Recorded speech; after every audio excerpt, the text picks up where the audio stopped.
All right, let me go ahead and introduce myself and what we're here for, and then we'll do some quick introductions of our panelists for today. My name is John Gregory. I'm the Chief of Staff here at Samaritan Counseling Services of the Gulf Coast. I'm your moderator today, and the panelists that we have assembled today are all mental health professionals or ministers. So we're excited about that. And we have a slew of them. So that means we're going to have hearty conversation. We're excited about that. Our title for today of this presentation is Religion's Potential for Both Healing and Harm, cultivating the healing potential of religion, spirituality, and mitigating potential harm in mental health treatment. So that's what we're here to discuss today. And I'll go around and introduce, let each of our panelists do a quick introduction. If you can just let us know your name, maybe location of your practice, and some general description of your practice, I think that'd be good to get us started. So Dr. Greeter, if you don't mind getting us rolling. Sure. Hi, I am Dr. Stacy Greeter. I'm a child, adolescent, and adult psychiatrist, and I want to create spaces for multiple disciplines to come together and share different perspectives for people to be able to respectfully and safely discuss complex and controversial topics and just broaden our sense of being a connected humanity together, and sense of togetherness instead of outsiderness. Yeah. And background on me, I'm from a Jewish background and grew up in a not Jewish community. And that experience of being an outsider has colored my perspective of the world and how I come to this discussion, certainly. And my passions are really, teaching, and helping inspire curiosity in people. Yeah, thanks. Awesome. Thank Get you. Allie next, huh? Allie next, yes. My co-conspirator in this crazy experiment. I think that's probably my favorite title in life thus far. My name is Allie Garza. I live in Denver, Colorado. I am an OC and anxiety clinician. I got into specifically treating OC and anxiety because of my own lived experience of having severe OCD and not being diagnosed, let alone getting evidence-based treatment until about 4 years ago. I'm especially passionate about discussing the intersection of religion, faith, and mental health because of, again, my own lived experience. When I was in adolescence and going into young adulthood, I was a part of a youth ministry and was going on staff, and had a very sudden onset of harm OCD that I disclosed to the ministry. And their response was that I was a dangerous person, and I was immediately exiled from not only my job, but also my community. So I have a very special place in my heart for religious trauma and spiritual abuse, especially within the OC and anxiety community, because of my own lived experience and just the challenges that also come with disclosing taboo content with OCD. So I work in higher levels of care for OCD. I've worked in OC residential, IOP, PHP, and yeah, it's a little bit about me. Awesome. Thank you. Rabbi Noah Tile, if you will introduce yourself next. Joining us from Canada. Thank you so much. Thank you, everybody. I am by day, a clinician specializing in OCD and ADHD, and very passionate about, and this comes from being a rabbi as well, where we have this idea of halacha, Jewish law, that really allows us to reflect our values within everyday life. So you don't have these sort of abstract, how do I love? There's an object of love, and and of course there's spontaneity, but there's a way to express that and live the highest level that you can within every moment. And I try to carry that with my OCD practice. My belief is that ERP therapy, exposure therapy, is really courage therapy.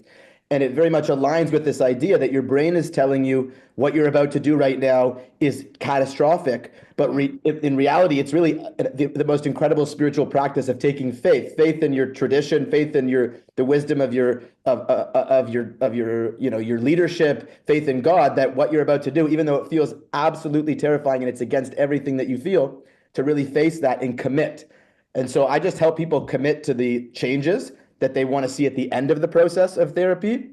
And sometimes they have to do exposures, and sometimes they just go right into committing. I'm going to go to the office, even though I have to take the subway. And when I go to the subway, I'm going to have intrusive thoughts that I'm going to throw the child off the subway tracks. And they just go get on the subway and learn to regulate and face that. And so I'm just so passionate about helping people change in a way that feels completely aligned with how they want to live, both as a rabbi and psychotherapist. And I believe that there's such an integration.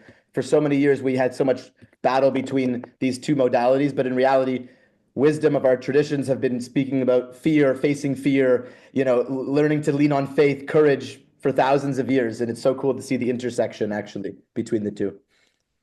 Well, you got a whole panel of people here who agree with you. That's awesome. Thank you. Next, Tanisa Montgomery. Thank you for joining us and being part of our panel today. Thank you for having me. My name is Tanisa Montgomery. I'm a licensed mental health counselor, and prophetess is the correct terminology. I believe in the fivefold ministry, and I believe that, as Rabbi Noah was saying, that there's such a value of being someone in the ministry and also being a mental health counselor. So I work with people who've experienced religious traumas and all types of various traumas. I have a private practice here in Orlando, Florida, and I'm just happy to be here. Thank you for having me. Thanks, Tanisa. Yeah, she actually drove over from Orlando in January. And when we heard that, we're like, holy crap. So we're very, very excited that you could rejoin us today as a panelist. Next, Uma, if you can introduce yourself. Hi, everyone. My name is Uma. I am realizing I'm the only non-clinician here, so I'll tell you why I'm here instead. First and foremost, I'm someone who lives with OCD. I've lived with OCD my whole life. I have a long trajectory of how I went undiagnosed and I was completely debilitated and almost lost my life to it many, many times. And finally, after 25 years, I received evidence-based treatment and I live a completely different life now. And that life looks like being a neuroscientist. I'm earning my PhD in neuroscience after previously dropping out of college, and I'm studying OCD full circle. I'm also an advocate for the International OCD Foundation. I'm the president of OCD Wisconsin, and I do many other things. But the reason I'm here today is because I had a very large intersection of my OCD with religion and eventually joining a religious cult at the age of 14 for a whole host of reasons we'll probably get into today as is relevant to this conversation. And I was in there for 7 years, and OCD largely predisposed me and made me more vulnerable to experiencing religious and spiritual abuse. It's also been a very interesting journey to unpack the trauma and recovery from that experience and finding my own version of faith or lack thereof afterward, and how at large have shaped that journey. So I'm here to represent that, as well as previously being part of the Hindu tradition. So thank you for having me. We are very glad that you're with us. And finally, our last panelist is Dr. Mehta. If you will introduce yourself, please. Yes, sure. Thank you. Thank you, Dr. Greeter, for including me to this panel. Yeah, I'm Dr. Mehta, one of the child and adolescent psychiatrists. I am currently located in Norfolk, Virginia. We moved to this place last year. Prior to that, I was in Ohio, then West Virginia. I was born and brought up in north part of India. And when I'm hearing other panelists, I think I'm having goosebumps, and I'm very privileged to be part of this panel today. My religious background, I'm Buddhist. My family practiced Buddhism. And as I was hearing you, Dr. Greeter, when you said like outsider, so we are a minority in north part of India. So what I realized that as I was understanding my origin, my religion, I also felt that there is a bigger meaning to that. And I'm learning to integrate that, my personal experience, into religion and spirituality. and to bring it in a very open way to integrate them in my clinical work, and to give some highlights about my religious background. My grandfather, my father's father, was a monk. My aunt, my father's sister, is nun. So I have seen them, as I was also I saw outsider in that small area because I was in a boarding school. So I value the religious aspect of all religion, because in the end, I think they all make us more compassionate, more open, more accepting. Yes, depending upon situation. So I want to explore and integrate that aspect, and I'm very privileged to be here. Thank you. Oh, you're Thank welcome. you. Yes, thank you. As y'all can hear, we have a rich panel today, and we have a lot to get to. We have put together 10 questions for us to go through, and that's a lot of material. So we're going to do our best to keep our time moving along, and not every panelist will speak on each question. So as we get through those questions, then we'll take a little break depending upon where we are with the time, and then we'll come back and do some Q&A for you. So that just gives you direction of where we're going. So we're going to go ahead and jump into the first question here, and get us rolling through these 10 questions we wanted to talk about today. Again, topic is religion's potential for both healing and harm. And here's our jump off question. Which key factors determine whether aspects of an individual's spirituality / religion are psychologically healing or harmful? Dr. Greeter, you want to get us started on that one? Sure. This is my fault. I made these questions. People can blame me. Okay, so it's one message I really want to send, because I think when people view things in a black and white way, there's so much potential for misunderstanding and disconnection.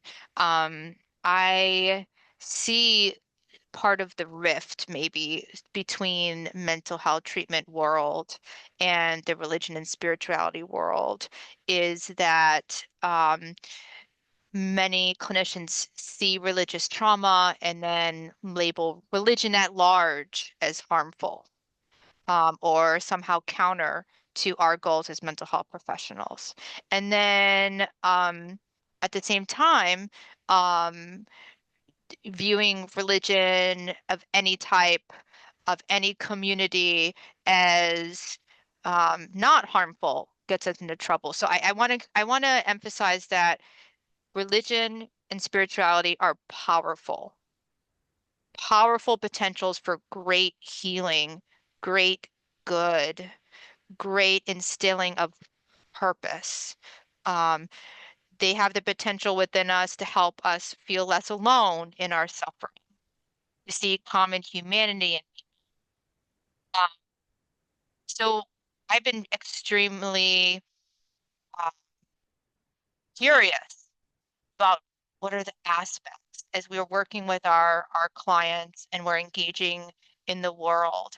What are these great healing potentials we can cultivate, and what are these psychological harms we can be aware of? And I love the book Religion That Heals, Religion That Harms by James Griffith. But I think on one hand, religion can have the capacity to bring people together, common humanity. Or religion can have the capacity to mark people as outsiders, judged in some way. When people are suffering, they may view it as a judgment or punishment from God. Or they may view their God as an ally who is there compassionately and lovingly as a partner to walk with them.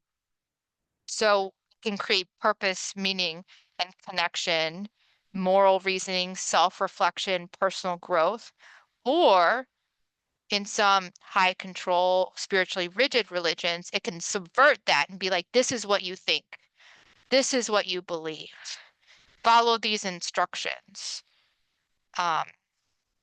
In a nutshell. And so I'm gonna go to Allie now. Yeah, I think that when it comes, as Stacey was saying, when it comes to religion, there's such a spectrum of how it can be used either way. I think specifically with the community that I work with in the OC community and anxiety community, one of the biggest challenges is when their faith or religious practices become disguised, or disguise basically means of trying to find control or certainty, or trying to find some sort of way to get out of suffering that ends up backfiring. So in the OC field, we're always looking at the function of behavior.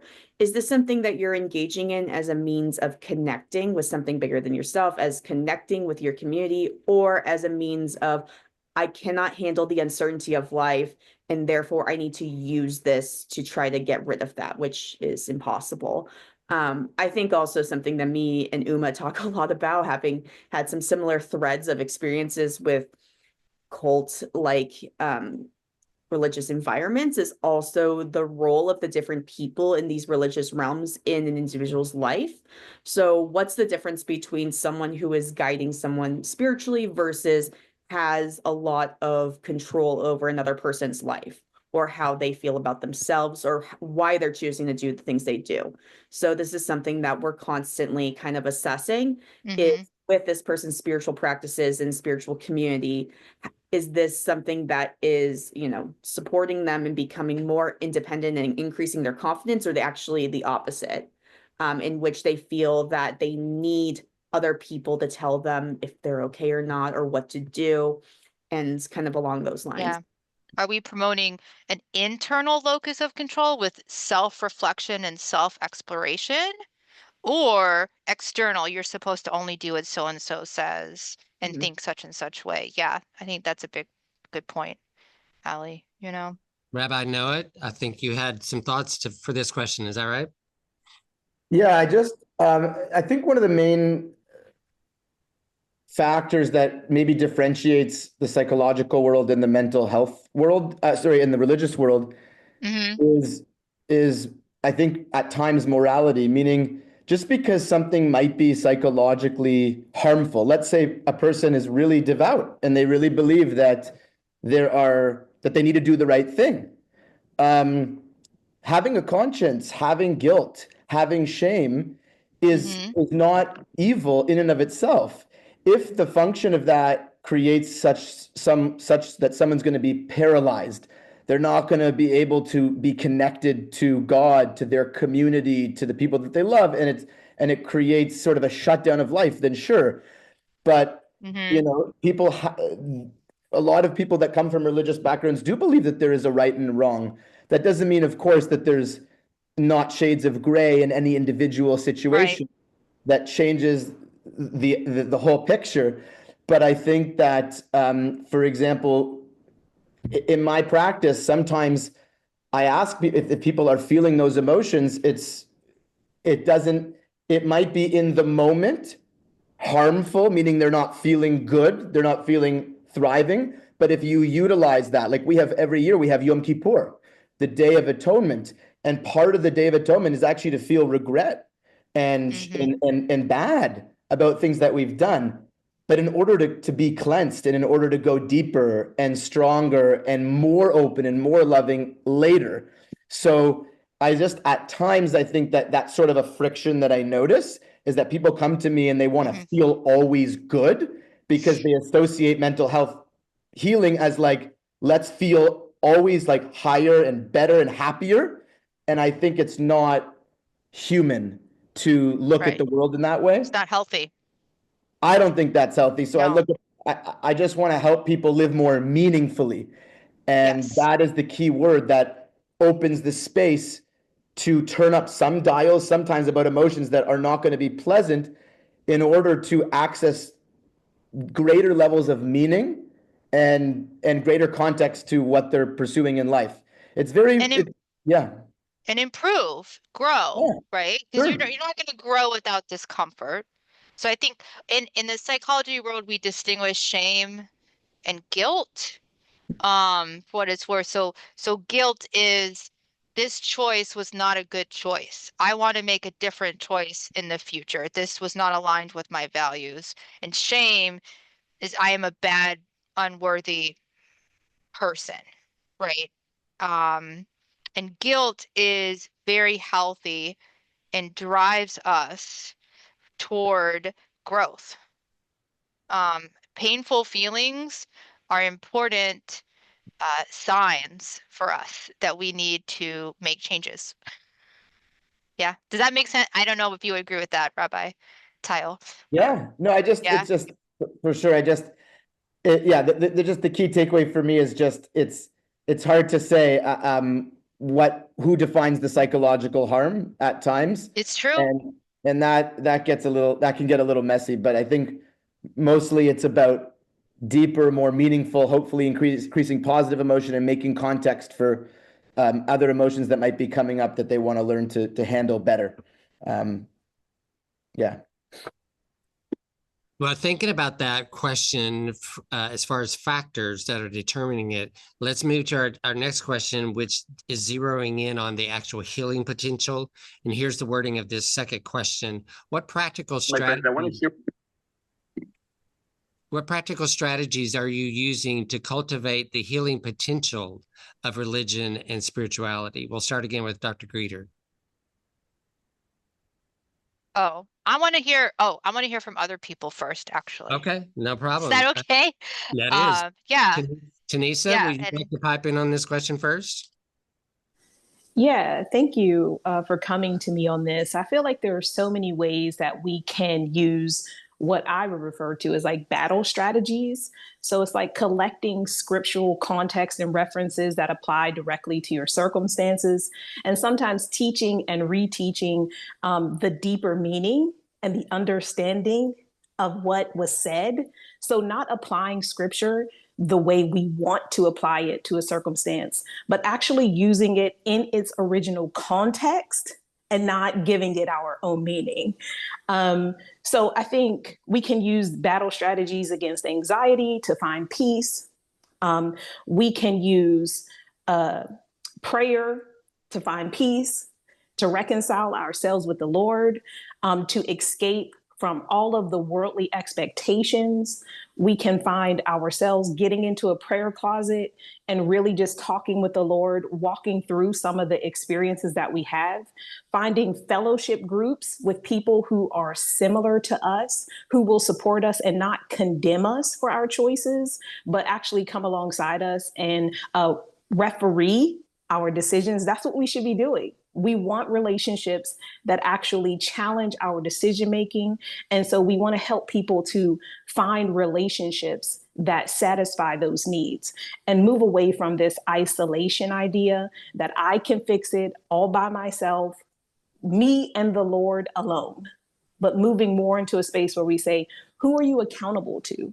What ways did you come up with that plan and that solution? Reteaching the context of scripture so that people are not misusing and using the scripture to abuse themselves or allow anyone else to enter into their lives that use scripture to abuse them.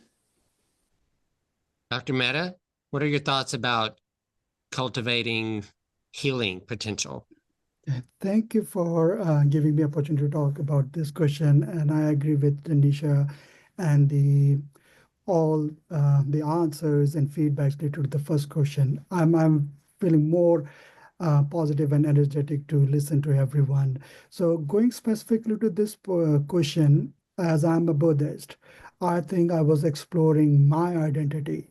So throughout my understanding of my being, who I am, I think there were 4 or 5 things which I always feel is very important to cultivate that in healing process. To begin with is meditation. So India is very rich of expertise meditation. So I think I would suggest having one way of meditation. It could be by any means, any expert. So having that and then making it as a mindfulness exercise. So third thing, which I felt like when I was in high school, was acceptance. So again, like I have got positive feedbacks from all the religions. So I feel very grateful that I am generalizing it for myself that all the religion, depending upon when, what, and how you are getting it, the goal is to make or bring positive out of it. So the first time I heard about acceptance was in a church. I think I was struggling with respect to career decision, what I wanted to do, this.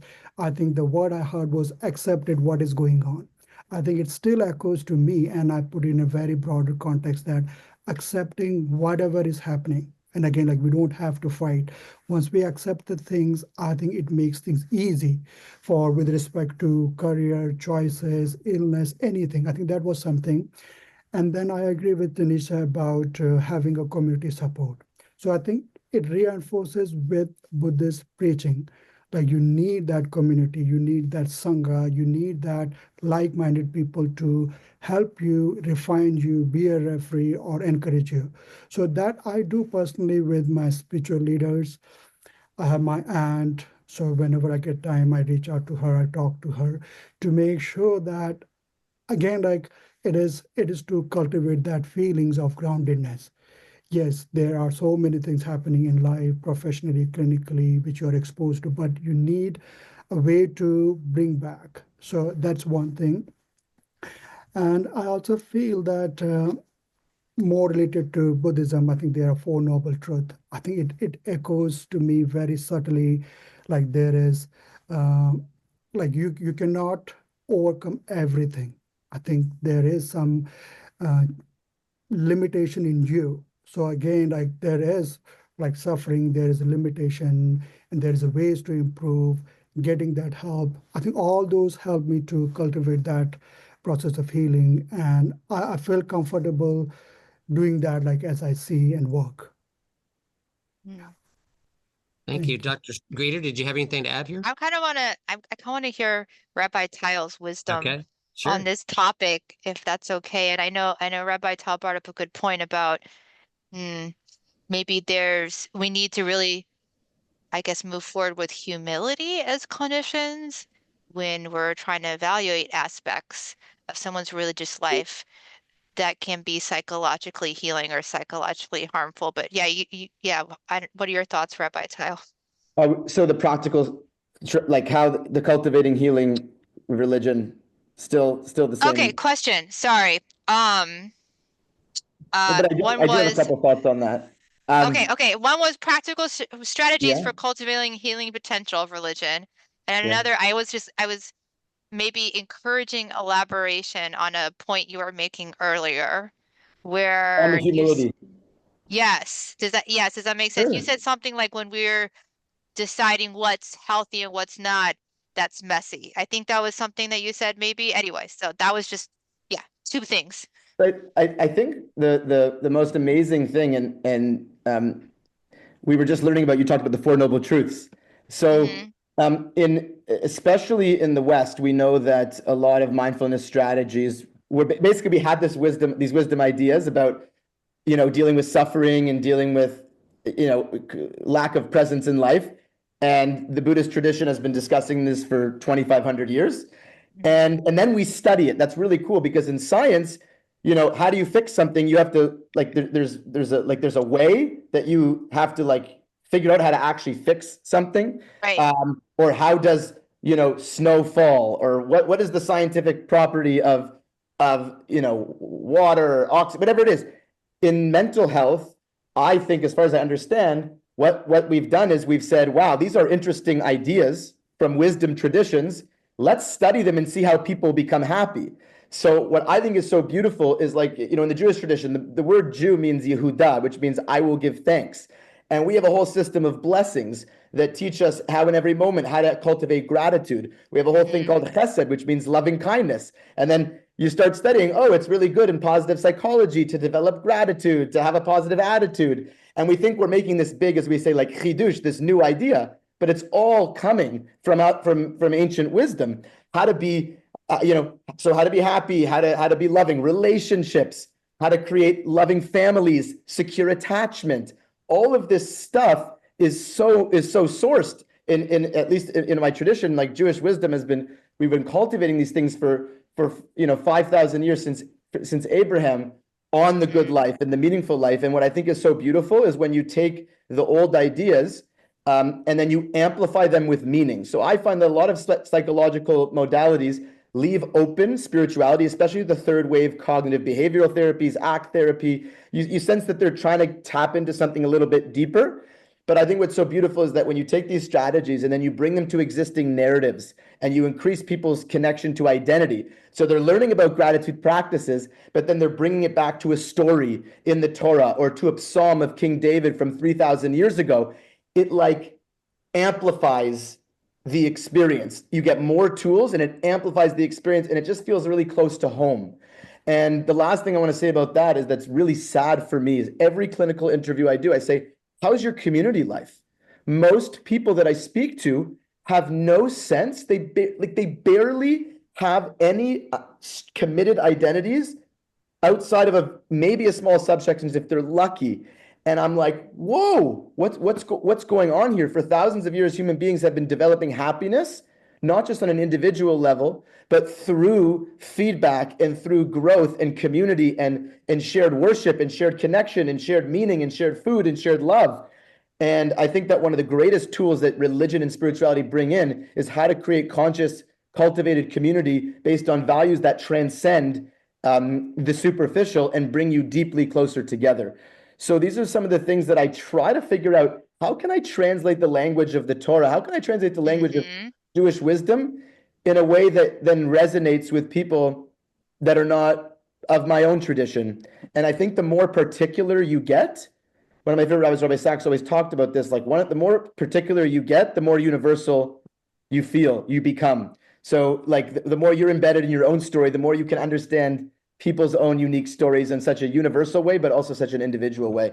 So I'm always working on that kind of stuff, integrating tools from both traditions and bringing narrative and story to them because it packs it in. Yeah, it's like we share a common purpose, both as mental health professionals and in religious leadership, and we just have different avenues, different stories, different words that we put to things. Yeah, for the same ideas. So I'm going to flip us now. That question was about healing. And I'll put this third question in the chat for us. And we're going to come to Ali and Uma to dialogue about this question. How can we help those who are experiencing psychological harm or utilizing unhealthy religious coping? Ali, you want to get us started? Yeah, I think that similarly to what we were just talking about, one of the biggest things I consistently am thinking about is how, from what I found in a lot of, at least the verbiage that I used in the religious community that I was in, it's very easy for me to find like a clinical equivalent, right? Like what's the difference between values in the clinical world and, what I might call like the fruits of the spirit in the Christian realm. And just being able to put some language to things that people are already, very aware of and like that are really important to them, right? I think even the word, it's interesting because the word community for me, like gives me a visceral reaction in a negative way because of the way that community was used in my life personally and for many people that I work with in a really controlling negative way in which people had a lot of control over me and control over how I felt about myself and what I chose to do. That wasn't healthy. And I think that's where giving new verbiage, even for that, like what's this, like, how can we talk about building, like connections and like a network of people and like just the same concepts, right? Of having people around us, but just giving different verbiage to it that doesn't necessarily have like that weight behind it for people that have had religious traumatic or spiritual abuse like situations in the past. And I think that's where we can tease apart really carefully and over time as we're building connection with people. For example, like for someone who has severe OCD and it's latched onto their religious practices, right? And they have religious scrupulosity. I think that's where we can use, like, someone might be engaging in compulsive prayer in a way that's unhelpful for them because they have OCD, but be able to use the same verbiage of, again, what are the things that are important to you? What is your hope behind engaging in prayer? And how can we focus on that as the end goal, right? is the reason that you're engaging in prayer in this moment because you're seeking connection with God or connection with, your spiritual practice? Or is it coming out of a place of anxiety and I need to do this or else something bad is going to happen? So just continuing to look at this, how can we use new verbiage, right? Of like, yes, these are things important to you. Let's look at the values that you want to be engaging in, and how behaviors may be accidentally disguising, how you're being pushed away actually by those values. So I think looking at the function, giving new verbiage, or even just examining verbiage that they're already coming into treatment with that either they really love and is important to them or has like a trauma connotation with it.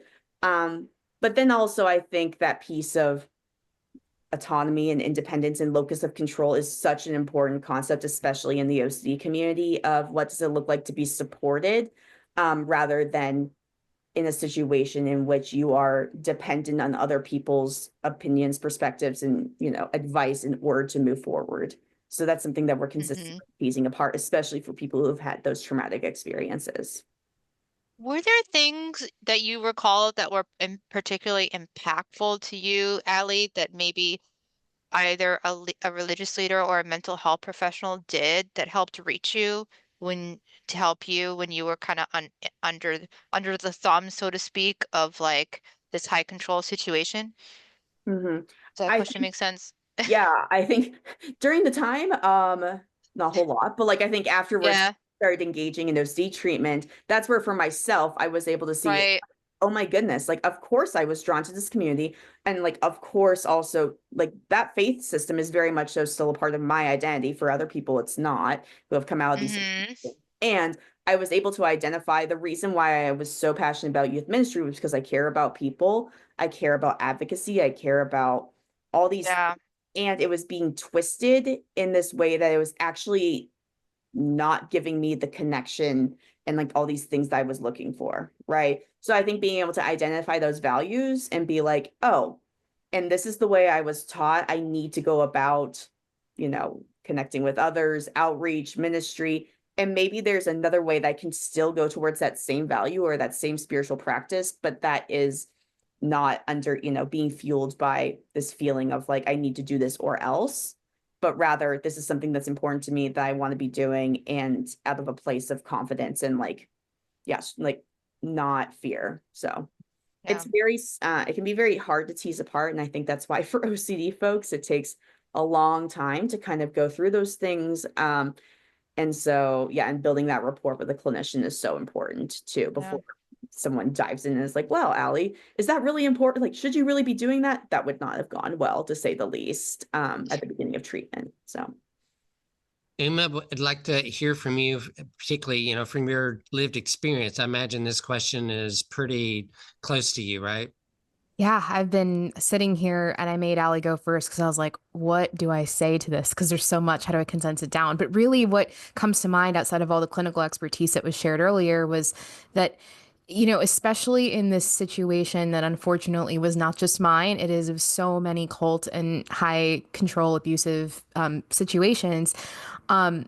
We were essentially inoculated. I'll speak for myself, I guess. I was essentially inoculated into believing that anybody who wasn't in the group or anyone who said anything to the contrary of what the group and the cult was saying was, a representation of evil and bad. And this can apply to whatever that means for a cult. But what that meant for me was I was in a place where I knew on some level I was experiencing extreme harm and abuse and pain. At the same time, I was utterly convinced that, and it preyed on my own pathology, particularly with OCD, but like I was convinced that anything I was feeling or experiencing was my fault. And if anybody attempted to say anything to me or provide me any alternative perspective, that they were just a representation of the evil that was out there in the world. And so the reason I bring that up is because so often, if you're a clinician and someone is in your office, like you might be the only person in their life that they've potentially let in as someone who's outside the group or someone with an alternate perspective, because on some level they're acknowledging that they're suffering, whether or not they're attributing it to, in this instance, spiritual abuse or religious abuse, right? So just recognizing that you might be the one input that's not that, and like you might have the power and ability to show them that they are indeed cared for, of course, with boundaries. Like you can't be their friend and their family and whatever, but you might be the one input to show them that they're cared for outside of the confines of the group, and that one safe place, even though it might be difficult to work through and parsing out all the clinical aspects of how much is it the religion, how much is it the way you're interacting with it, is it abusive, is it not, etc. You might just be that one safe place and one perspective, and not to put so much pressure on you, but just really highlighting that like you have a lot of power just by being someone, and also recognizing how much it might take someone to override all the conditioning of mental illness isn't real, or don't talk to anyone outside of the cult or religion, to come see you, and really respecting that. And it might take time, and please have patience. And then I defer back to everything Allie and everyone else said clinically, but just like more honing into that perspective of how much trust and how literally they may not know anybody else to provide that perspective. Thanks, Uma. Tanisa, I wondered if you might have any additional thoughts here. I just feel like the way that we view our faith, like clinically, I view my faith as an overview of how I respond, how I interact, how I engage with people. And it is not necessarily my job to put that on someone else.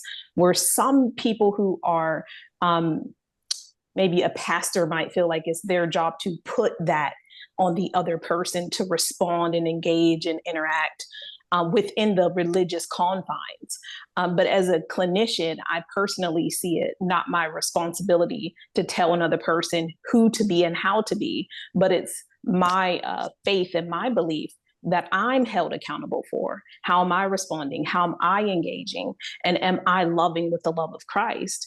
And that is the way that I approach a circumstance, because no one can be changed by force. Everyone has to come to the change process in their own way. And so I really believe, like clinically, in this sphere, we need to have the highest level of patience. And we need to be able to wait our clients out and let their change ebb and flow in the same ways that in nature, our change process ebbs and flows. Sometimes we're spot on, other times we're trash, right? So just to be clear, sometimes I get it right and I go to bed at night and I'm like, I think I did pretty good today. And some days I go to bed and I'm like, okay, that tomorrow cannot be a repeat of today. So we just have to be willing to let people have those same people experiences and kind of move out of the way. Mm-hmm.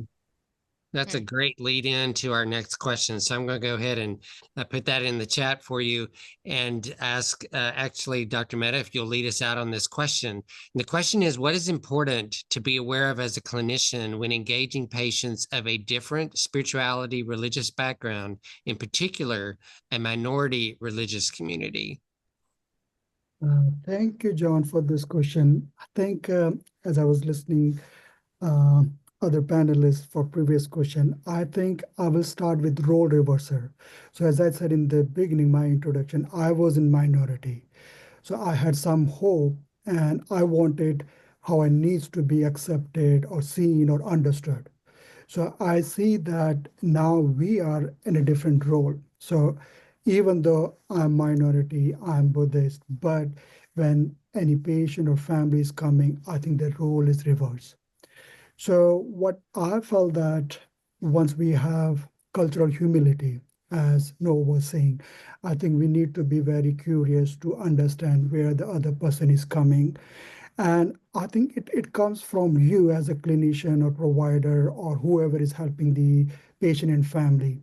I think there is a need to be openness, there is a need to be curiosity and accepting them for who they are. And again, like there are barriers, there is ignorance, there is fear, I should say anxiety to understand how it will come. But again, the openness will start coming in your work together. And I felt that, again, like from my own experience, when other person is ready to accept or understand you, you become more open. So I think that comes as indirectly the cultural humility. Again, we may have to do our homework of understanding that family, understanding some spiritual language, understanding where they're coming from, what their practices are. All those definitely make it very inclusive and patient-centered. So I will stress into that. Another thing is, again, like which I was thinking that before becoming psychiatrist, I had a strong inclination toward religion and spirituality. So it it gave me more strength and knowledge and empowerment when I was able to integrate both. And I think that also ties to what other panelists were saying, that our role is powerful. We can make the difference. We can say with some evidence, we can say with some firmness. So understanding that the faith, the religion could be a source of guidance for that person who is coming to you, and appreciating that where they're coming from. And again, like that also needs to come from us with that understanding and acceptability. I think it brings a lot of change, the work we want to do. Uma, as you said in your introduction, maybe you feel like this question doesn't apply to you because it says aware of as a clinician. However, if you're in the seat as a client, Yes. right? If you're in the seat as a client, how would you answer this question? I've experienced this from before I was in, or not before, during the time I was in the cult all the way through after. And this has been a constant question, both from the religious perspective as well as just my background of being an Indian immigrant. And in all those cases, there is such a disconnect most of the time of understanding the complexities and nuances of, one, my background and my cultural background, and contextualizing everything I'm sharing to my cultural background, but then 10 times worse when it comes to the cult itself. And even, but I think also remembering before I labeled it a cult or realized like outwardly and actively labeled it as an abusive situation. So I think what I would hope and wish for from clinicians is when they feel themselves experiencing judgment, or they are automatically like responding with such a certain answer of like, just don't do that, or this is weird, or whatever, like just getting curious, like and asking more questions, because nobody wants to be told that they're in a cult. Nobody wants to be told that just get over it or whatnot, even if that's the ultimate answer and there are some boundaries being set, or decoupling from, cultural practices and whatnot. But like just asking questions. And also this sounds obvious, but I've experienced this a lot, taking the time to look things up outside of session. I've had clinicians like straight up just like get on their computer or their phone and take the time to try to educate themselves during our session, which I understand is well intentioned in that like they're trying to learn, but that does nothing for me because I'm sitting there just like twiddling my thumbs and not being spoken to. And I think it is the responsibility of a clinician to educate themselves and take CEUs or whatever it is that they need to do like outside of the session. And for whatever reason, I've talked to other people in the seat of the patient and they haven't experienced that as much. So just wanted to highlight a practical strategy in that realm, but mostly just approaching things from compassion, and also just like trying to temper frustration when someone doesn't decouple from a practice as quickly as one as a clinician would like, because we're trying our best as patients. That's right. And I went ahead and put the next question in because you're already somewhat answering this, but let me come back to Dr. Mehta and then anyone else who wants to pipe in on this question. How can mental health professionals do a better job when interfacing with minority religious populations? Dr. Mehta? Yeah, thank you, John. Again, like these questions are interlinked, and I think I'm getting ideas, and some of the ideas are already addressed by the panelists. But I want to thank you, Uma, for sharing your perspective. I think that's another way of us becoming more compassionate and understanding. Because I think when we get it, the real examples, I think it has an impact. So same thing now with respect to the questions. I think when anybody is coming, especially mental health, I see that there's already a lot of hesitancy from patient or family to seek help. So to do a better job, it is to show that respect, compassion, understanding, and then full attention to the patient or family who is coming. So we do not see like how far they're coming from. We do not see like what they are missing. Do they have all the care they need for their family? I think we see that they're coming, and things are so mechanical that we have to go by time by time. If something happens, we cannot devote much time. But I think providing that care in that moment when they have the time assigned for them, scheduled for them, I think it is very important for us to provide that care and giving the full attention to them. I think we also need to learn and teach cultural competency. So as a part of training, we do that. We do follow some role play, some movies, and we try to do a lot of teaching and understanding that to become more culturally competent. It is also important for us to and I have seen that in my previous practice, there are providers outside of their regular schedule. They provide psychiatric care in a community where they stigmatize, because there is a high chances of us as a clinician and like faith leader working together in certain settings, which makes it easy to be accepted. Again, I feel like by doing those things, we can do a better job of providing that care. Well, both of you are doing great jobs, just leading us right into the next question. So I'm just going to follow your lead there, Dr. Mehta. And I wonder, can we hear from Rabbi Tile too? Input on this, maybe? Is that okay? Thanks. Yeah, Rabbi Tile, if you don't mind answering that one, and then the next one I just put in the chat there as well, which says, how can religious leaders and mental health professionals become stronger allies? Go ahead. You're muted, by the way. You're muted. Oh. So yeah, the number one thing that I always do, and this is especially with OCD treatment, and most of them, is first meeting, I learn about their religion. I actually ask them about the leaders that they have in their community, because even so, depending on where you are, different people are, minority religions, depending on what area of the world you're living in.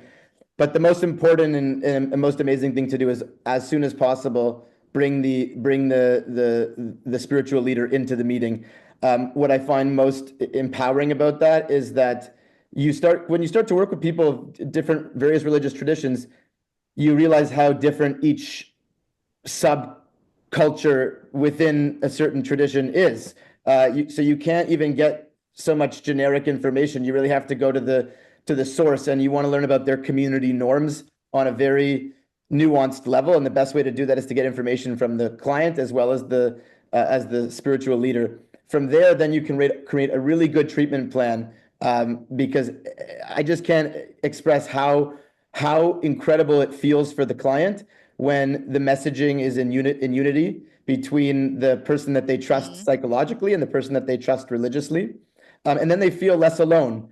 So I find that works for all types of religious traditions. And also, I think that we all have biases, pretty strong biases, actually. And that's totally okay. It's normal and it's human. And one thing that I really try to do, because I work with people across the religious spectrum, people that might not be really happy with part of my identity. And so I kind of accept that, and I try to just help people with what's going on.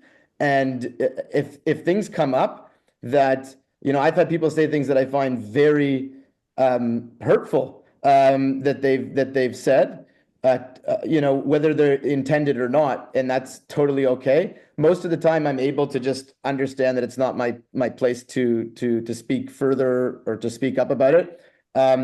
So my main goal when I work with people is A, bring the client into their whole care team, and B, put aside my beliefs, a lot of my beliefs, because I have strong beliefs, so that I'm not projecting that onto them. And it sometimes can be a bit challenging. I know the Jewish community struggles with that a lot. a lot of people right now, at least in my community, are looking to speak to Jews for various reasons because they don't feel so comfortable. They don't know, what they can speak about, and maybe we won't go into the details of that, but like, what can they really talk about? Who are they dealing with? With social media today, we don't know. Sometimes people move from being a therapist to an activist. I've had some really hurtful things that people have said to people in my community about their belief or their family. It's hard to describe. Yeah. So I think that one of the big benefits actually is that the more that not to make us so compartmentalized, but the more that there are mental health leaders in very specific religious communities and getting good training, to be honest, it's just like, it's probably the best thing. I mean, it's great when you can help people across the spectrum, but I think it's so beautiful when all different types of groups have leaders that have evidence-based training and then deep, nuanced understanding of their cultural community context. Thanks.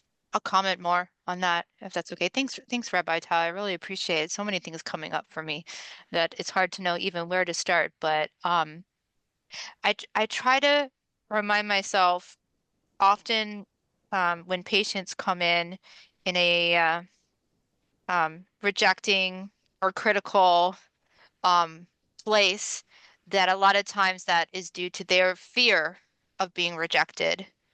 And I think fear of being rejected as an outsider is really integral to the kind of small t trauma of being a minority. And of course, I'm white. I have a lot of privilege. I'm a religious minority, being from a Jewish background, and I do carry that fear with me of and also the sense of no matter what you do, you will be perceived as an outsider who doesn't belong. And at times that's carried into the therapeutic encounter in a way that can be really unpleasant for us as clinicians to deal with, right? And so trying to have that perspective, that often people are seeking safety in ways that are tough for us as clinicians when they are rejecting of us, and being mindful that our religious minority groups are used to being misunderstood and not accepted. And so that's why it's so important for us to lead with that open acceptance and curiosity. At times, I personally, because I also have a psychiatrist and multiple therapists I've seen, by the way, over the years. So I am a patient too, as well as a psychiatric professional. And I see sometimes people want to maybe prove they have a knowledge of Jewish background by making statements about Jewish people to show that they're in the know, for example. I think because maybe they're feeling insecure. So being aware of that, what's coming up for you and your insecurities, so that and then when you share the same, ostensibly the same religious background, there's no one actually shares the same religious, spiritual faith perspective ever. So then you may be unaware of the need to be more curious and make assumptions. So those are some things I note. Yeah. Thanks. Are we ready to move on to the next question there? What is our next question? What's in this? It's in the chat. We have yet to get to it. How can religious leaders and mental health professionals become stronger allies? Yes, let's do that. Allie, you want to get us rolling on that one?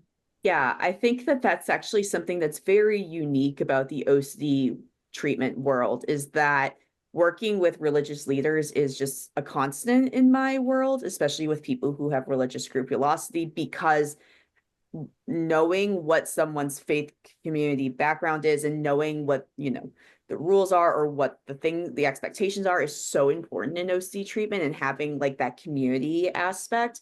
One of my favorite, I work with a lot of kids and teens too, and one of my favorite clinical situations was I was working with this teen who was Mormon, and, working with him one-on-one, and every session he'd be like, no, Allie, I have to do it this way. It has to go like this. And these are the rules, or else it would be like, I would be in a lot of trouble.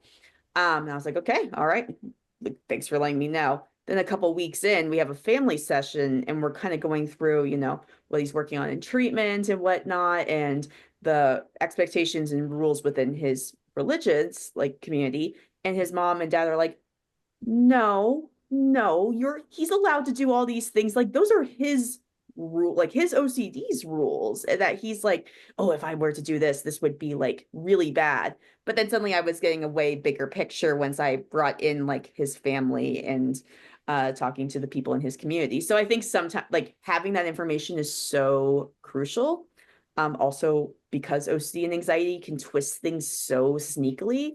But also because, I think that with me as a clinician and religious leaders, we have the same goal. And I think it's really important to be able to communicate that openly. And just how we're going about getting to that goal and what our role is going to look like in that child's life or that person's life is just different. So as much as possible, the ways that I can know not only, what the religious rules, expectations, practices are, but also the opportunities for connection, right? A lot of the times, some of our treatment goals are, okay, you haven't gone to church in 3 months, and that's something that you want to do because it's important to you and aligns with your values. Let's see what's actually available to you to get you back into life again and back into the world again when anxiety and OCD has taken them out and made their world really, really small. So again, that's oftentimes where, especially with teens, I'll be like, okay, yeah, what are the opportunities to like see other people? None. But then I call like their local youth pastor and they're like, oh, well, let me tell you about all of the opportunities. So just being able to be an ally in that way, and tech, I think is so important for the greater picture of not only their treatment outcomes, but also just overall quality of life. So, Dr. Mehta, what's your thoughts about how these two groups can become stronger allies? Yeah, thank you, John, for this question as well. And thank you, Ali, for your response to the question. Actually, I was getting a few ideas coming, and I was thinking about when I was a medical student and I was expressing my interest in psychiatry. So it's a big step because you are going to medical school, then you're deciding psychiatry. So I remember working with religious leaders. So now I'm referring to my aunt who is a nun. So I felt like we connected. There was a shared goal. Even though I was not a psychiatrist, I was getting ready to come for residency. So I could see that there was a relationship building with shared goal to help the suffering. So I see there is that value because of, I should say, universal feeling to help patients and families and decrease their suffering. So there is a big role of collaboration with religious leaders, faith leaders, and clinician or psychiatrist or mental health provider. So when I was exploring that, I remember like seeing patients, even though I was not a psychiatrist, with depression, anxiety, suicidal ideation. And with that background, I feel like if we have more workshop, I think coming to this panel was also one reason I wanted to learn and grow with. So I think having more discussion, open discussion, having, I should say, audience with different background and giving that opportunity to talk about it is another way of showing that collaboration. I also feel like educating mental health providers. So I'm going back to my example of like my aunt and her friends, like same age group, they are 10 to 15 nuns. So it happened like they all became nuns together. So I could see that like there was a way to educate them because they knew that like who is really suffering in the village, who is having mental illness. And then when I was explaining my role, I think it reinforced my role of providing a very patient-centered care in a very empathic, very non-judgmental. Yes, there are providers, there are physicians in the community, but they are still not going there. So I think there is a big role of collaboration, educating them what are the early signs they can see, and they need to be aware of like who is the right person to reach out to in case something happens. And again, like mental health is still stigmatized. I think collaboration will destigmatize, give more openness to talk. And I think the collaboration gives a very soft way to open up the discussion. So I think that would be my answer to that question. Yeah, thank you. Thank you. Rabbi Tile, do you have thoughts about this question, becoming stronger allies between religious leaders and mental health professionals?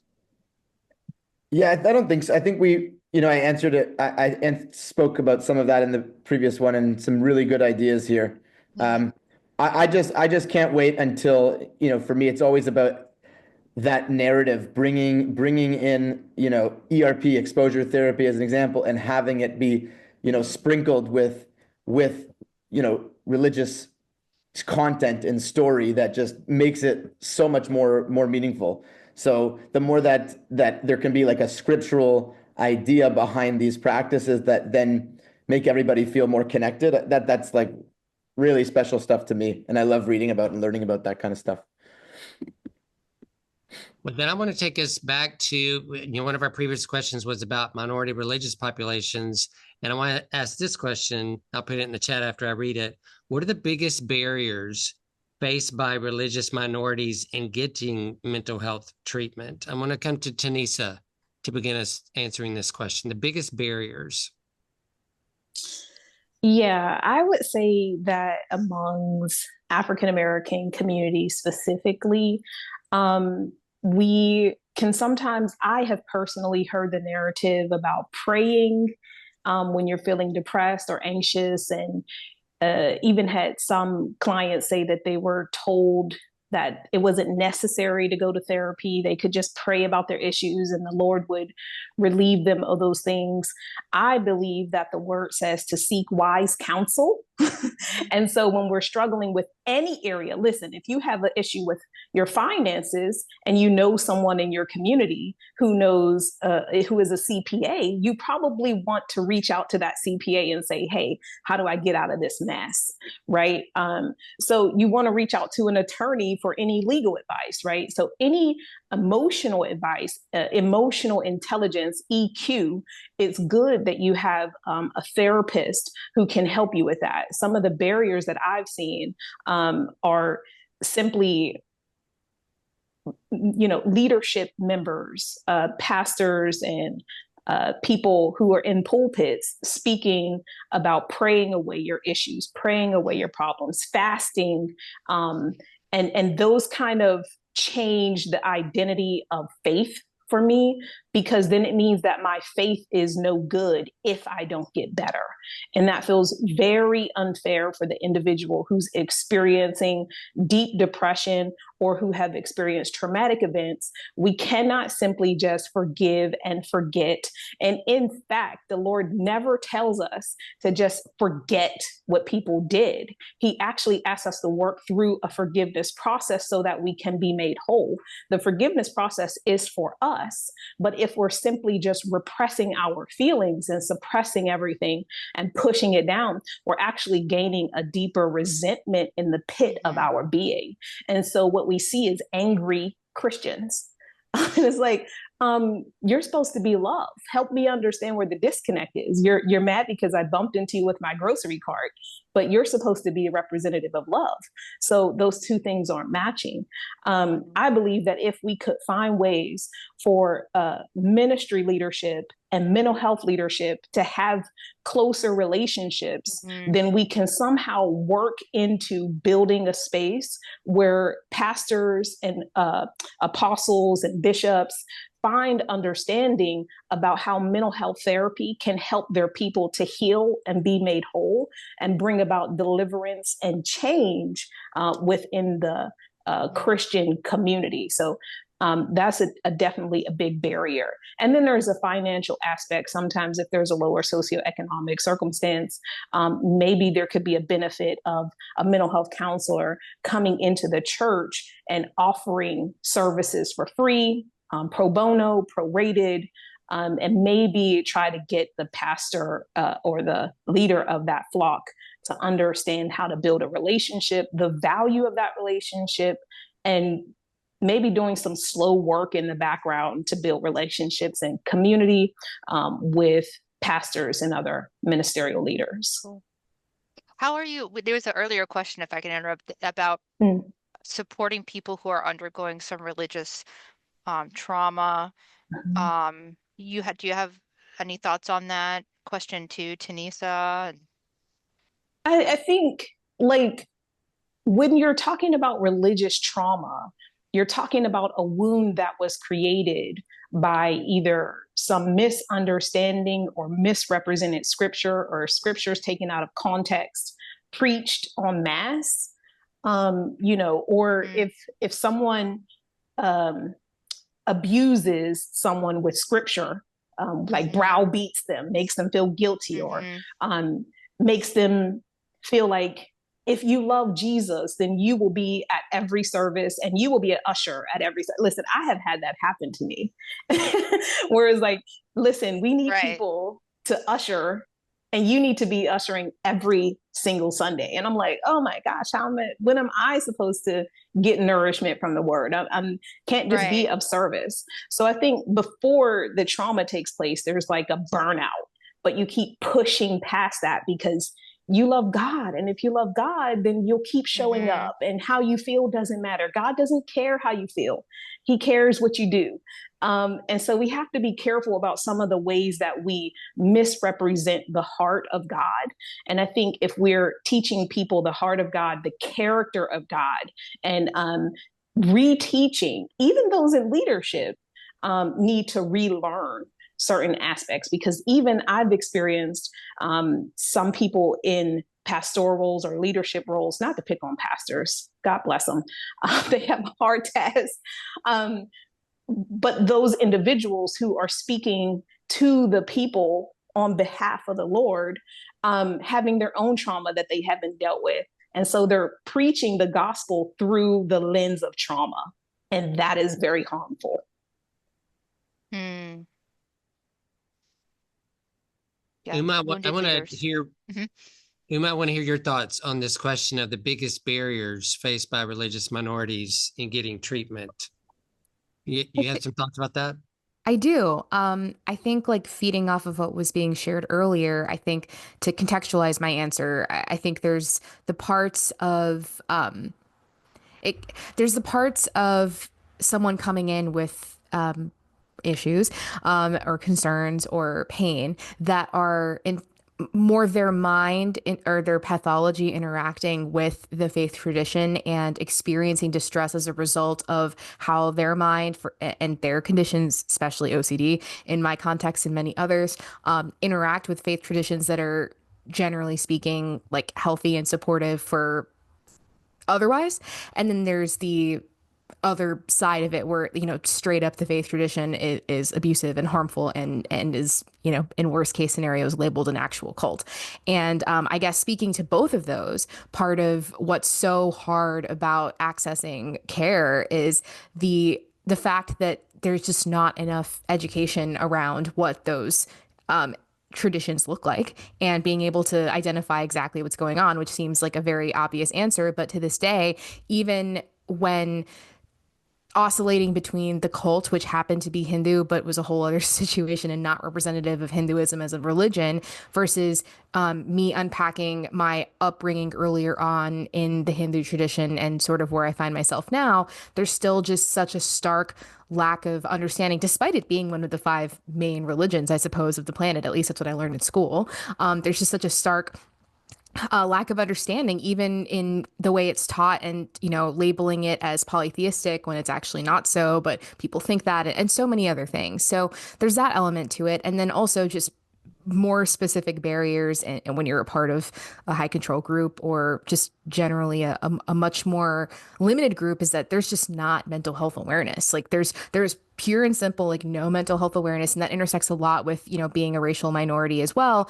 But across the board, just mental health education has not reached those populations, so it's just all contextualized within, it being some sort of sin or some sort of misfortune that, faith will help overcome, or, blaming someone, or at its worst, just it being a reflection of how, evil and disgusting you are, which is what the case was for me. So just even literally being able to understand and access that is a real thing, they can coexist, was absolutely huge for me. And we just, I think, as a field, need to do a better job of understanding that, like, just because we are so deeply steeped in our field of working in mental illness and mental health, and it's a foregone conclusion that we understand it's real, and that broadly speaking in society it's becoming more normalized, there are huge pockets of people that still have no idea that it's real, or that it's, not just an excuse or some sort of label because people are whiny and complaining and want to label their distress as something other than a spiritual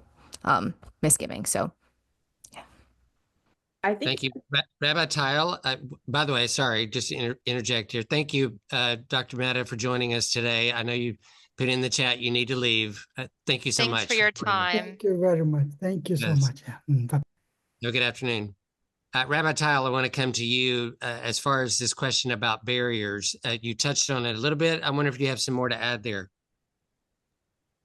No, not in particular. No. I think not on this particular topic. Okay. Then we'll move on to our next question. I'm gonna add on something with the barrier conversation that I think is interesting about specific religious communities. And even if there is some sort of, awareness of mental health, or even connection to mental health services or resources, something that's unique, at least that was my lived experience too, but I think is a lot of people's, is that when you are a part of a religious community that really is honed in on this us versus them mentality, or like I have an awareness or have something that other people don't. But also it's going, for at least most of the people that were in my community, that is going to determine also who you seek for mental health treatment. So something that was a unique challenge for me was that I refused to see any mental health therapist that wasn't very clearly a self-identified Christian, and specifically from my denomination of like evangelical, or maybe even just non-denominational. And because of that, and because of the fact that I had OCD, which requires specialized evidence-based treatment, it put a giant gap of me not getting evidence-based treatment until I was 25, and me doing therapy that was actually making me sicker and sicker and sicker because it wasn't OCD treatment, with therapists that had no idea that what they were doing was actually making me worse. I think the ideal situation is what you were saying, Rabbi Tile, of like that there are trained specialist therapists within these religious communities. But I mean, right now, if I were to say, who is an OCD specialist in Colorado who is Christian and also takes this person insurance, that's a unicorn.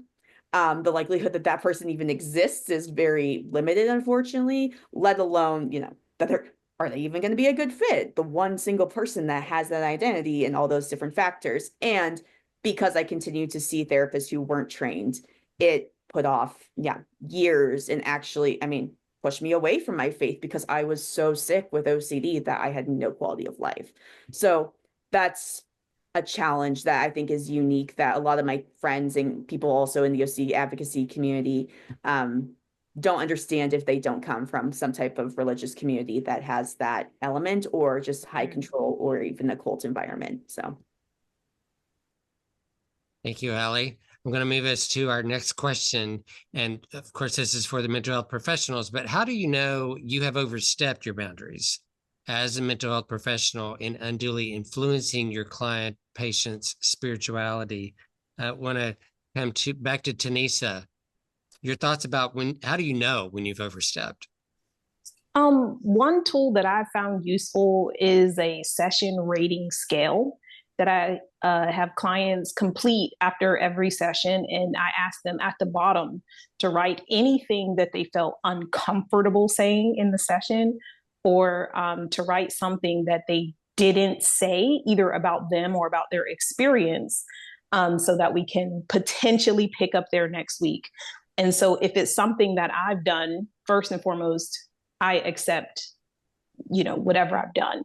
I never try, or I don't believe I could be biased on that. I don't believe that I come at it and say like, well, you shouldn't have received it that way, but more like, let's help each other understand. And I feel like that's the opportunity for us to reinforce conflict resolution and say like, I'm a person, you're a person, we're sharing this space. So if I've gone too far, let's figure out how we find a balance between the two of us. Sometimes I can get impassioned, and you guys have heard me speaking this whole time. I'm a very impassioned person in general. But sometimes I can get impassioned and say like, oh, wait, I have a scripture for that, or I have something, and that's not what they were looking for. So on that short-term SRS that they complete at the end, they could potentially write on the bottom. And I've had people write that, like, I really wasn't looking for a scripture for this. I just wanted to talk through it. And the following week, now it's my responsibility to bring that up as a top priority, that we find peace and resolution, both between us and modeling how conflicts work and how relationships work, because our main goal should really be to model healthy relationships. And whatever dialogue comes up, we should be able to work through that. And I've done that. Mm-hmm. That's great. Thanks for sharing that. Rabbi Tile, your thoughts on this question?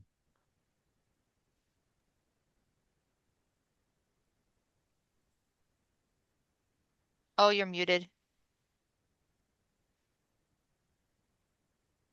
Oh, we lost Rabbi Tile. I could jump in if you need me to, John, yes, in the meantime. So I just take over. Poor Rabbi Tile. Hopefully he'll be back with us soon. Well, as I get feedback from your patients, lots and lots of feedback.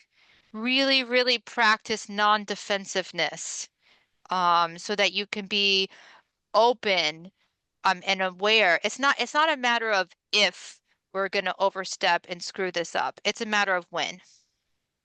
So cultivating that non-defensiveness so that you aren't defending against and blocking it out when you do overstep and mess up.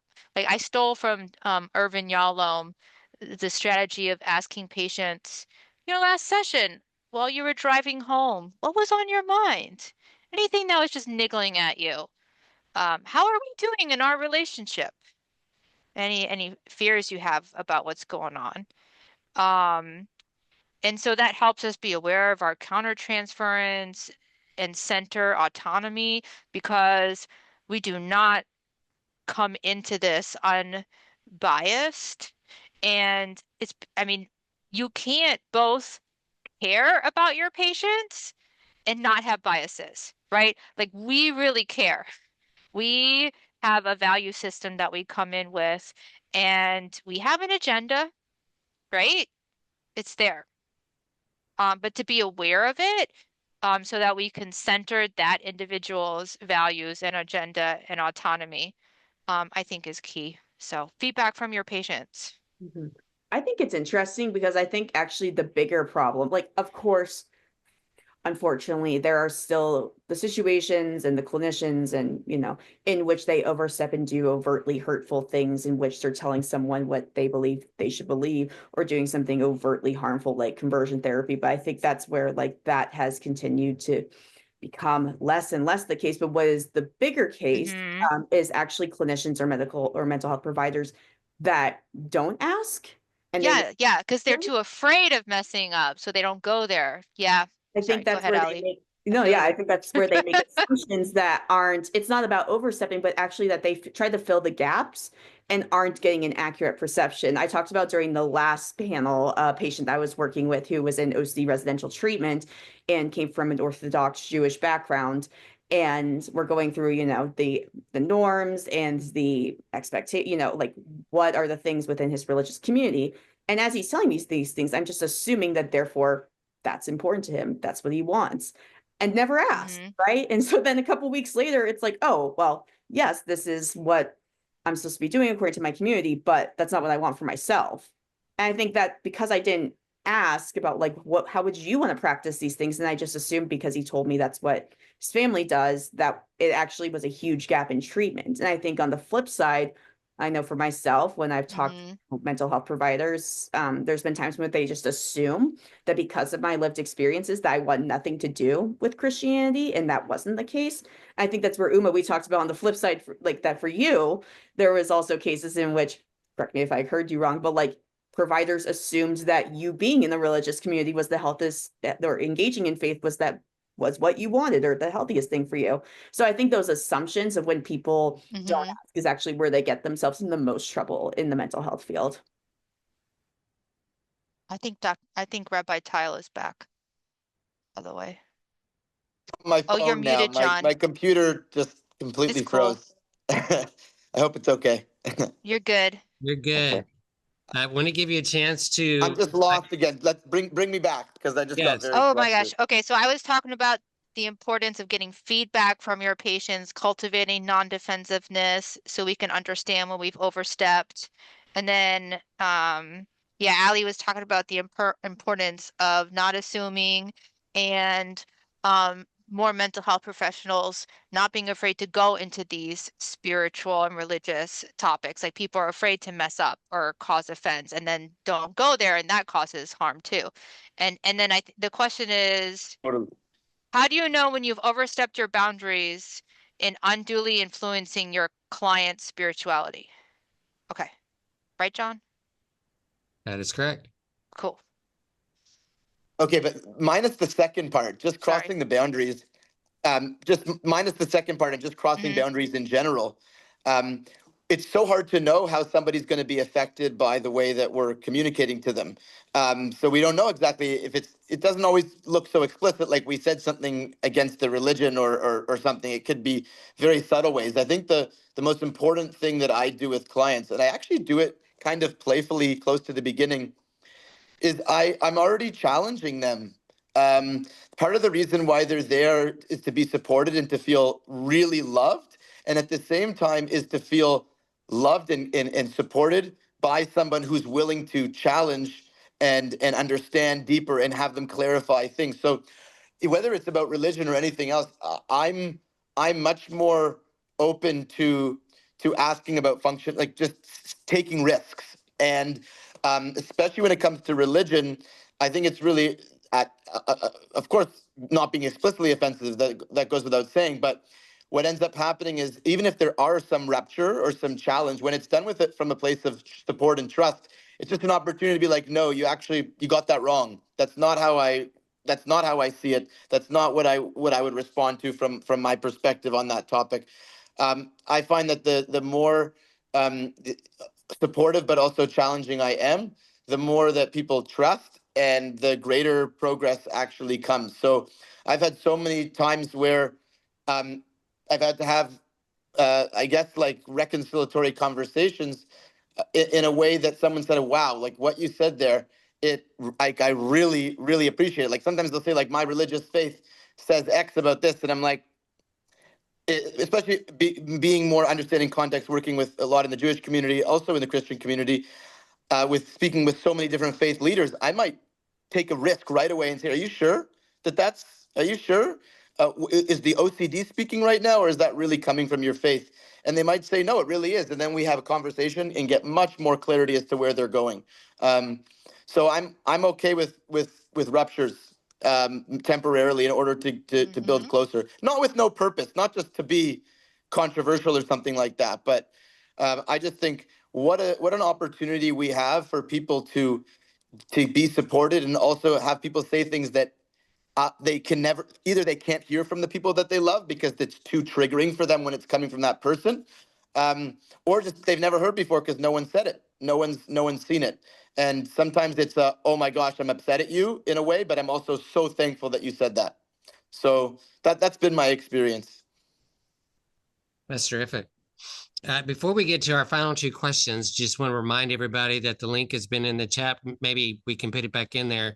If you have questions to submit for when we're ready for open discussion, just want to remind you to be doing that. Our last two questions have to deal, thank you, Ali, have to deal with religious leaders. So let me put the first one up here and come to Tanisa for this question to begin us. It says, for religious leaders, Imagine your ideal mental health professional as a collaborator and ally in your work in your religious community. How would you describe them? I think like I would be really interested in getting together more frequently with mental health professionals and religious leaders. I don't think that that's maybe done enough. That might be a one way that we can create stronger alliances with each other for sure.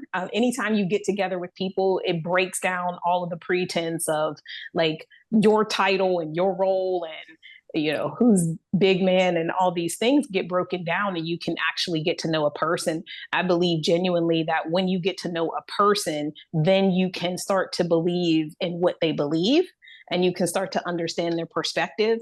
But sometimes when we don't understand that we're actually working toward the same goal, it's a barrier to the success of the people that we're together working to see made whole. And so I would actually love to see some groups more like this meeting more regularly and getting together more frequently and trying to impact communities together. But I think I potentially have a unique position on that, being one foot in both of these two worlds. I would just honestly encourage you all, if you have I know in Christianity, the people in leadership roles usually sit on the front pew of the church, and it can be intimidating to walk up there and to speak to them. But I promise you, like their position actually mandates that they be kind and show themselves friendly to you. So you could easily walk up to one of them and just invite them to lunch or to coffee. And try to build an individual relationship instead of trying to take on, maybe I'm going to get everybody together. Maybe I'll just speak to everybody or try to organize that and feeling defeated. But coming together in these smaller ways could be useful. That's cool. I'm totally down for that, Tanisa. So I'm open to your suggestions, how I can do more of this. Thank you. I would love, that's why I drove all the way. I know you did. You did. You did. Thank you. But geez, just let me know. Let me know your what you recommend too. Yeah. Rabbi Tal, I'll come to you. How would you describe the ideal mental health professional? The ideal mental health professional. Easy questions. As a collaborator, as an ally for you as a religious leader. Yeah, it just comes down to openness of integration. That's all that really matters to me. That's the best. And what I actually find, and maybe this is a bit, a bit of a roadblock for so many people, is that they think that the access to education or the amount that a religious professional has to get in order to be sensitive to mental health is a lot. I think that, for example, with really good 4 or 5 hour training on particular mental health issues, you're not going to be able to treat people, but you really understand it better. So I'm working right now on making education for mental health for religious professionals much more condensed and easy to do, so that then when my ideal, whoever this ideal health professional is, they're trusting of the therapist, of the religious leader. I just think the synergy between the two is what I look for the most. I also meet privately with religious professionals in the communities. I ask the client's permission and get permission to actually have private conversations. And if therapists are open to that, that's such an incredible opportunity to be able to speak without worrying and focusing too much on how it's going to be heard exactly from the client's perspective, just getting to know each other and then integrating it and then having a joint meeting. And with virtual care, I think there's incredible possibilities for care that's region specific, but also and meeting with people on their busy schedules, but also cross country, cross world. Yeah. As long as you do it in a way, it can't be a formal psychotherapy session all the time, but it can be consultation, good training. There's just a lot of stuff that we're going to be able to do in the virtual space that I look forward to. Also, I would love to help you in the mission of helping to get more information out there to religious leaders too. if you have ideas of making use of me there, Rabbi Tile. Thank you, Stacy. I appreciate that. We should definitely talk about it. Yeah. So our final question is in the chat, and again, it's has the connection here between mental health professionals and clergy, and actually anybody on the panelist who wants to pipe in here. But the question is, how can mental health professionals make better use of clergy in our community? Allie, I'm curious. I imagine you have a thought here. Anything you would like to get us started, Allie? And if you guys think we kind of already answered that, we could take a break and go to open Q&A too. Just throwing that out there. I don't know. I think I pretty much did when I was thinking like reaching out, making those connections, which again, I think that's something that's really unique about OCD specifically because of the nature of the disorder, and that's very standard in this clinical niche. But also just being aware of resources that are out there, even, you know, especially if they're outside of your own religious realm, right? Of like, how can I help a patient get reconnected with their faith backgrounds again, if that's something they want to do? How can I see this as opportunities for social connection, especially for patients who are experiencing depression, which for severe OCD, that tends to go hand in hand as their life gets smaller and smaller. So just continuing to see what opportunities there are for connection, support, and even just getting back out in the community, aside from the piece of consulting with them and really getting a, you know, an idea of what's important for their faith system, also what's not important. I think you mentioned this too, Rabbi Tile, and I've had so many conversations, especially with youth who have religious scrupulosity, and they're like, nope, this is the rules. These are the things that we need to do. And then I meet with the parents or the, you know, the religious community leader, and they're like, no, that was their take through the lens of OCD and anxiety. We actually are way more flexible with this. So those are all just really important assets that we can only get directly from either the religious community or sometimes their family. So maybe we should move to open Q&A if people are up for it. Yeah.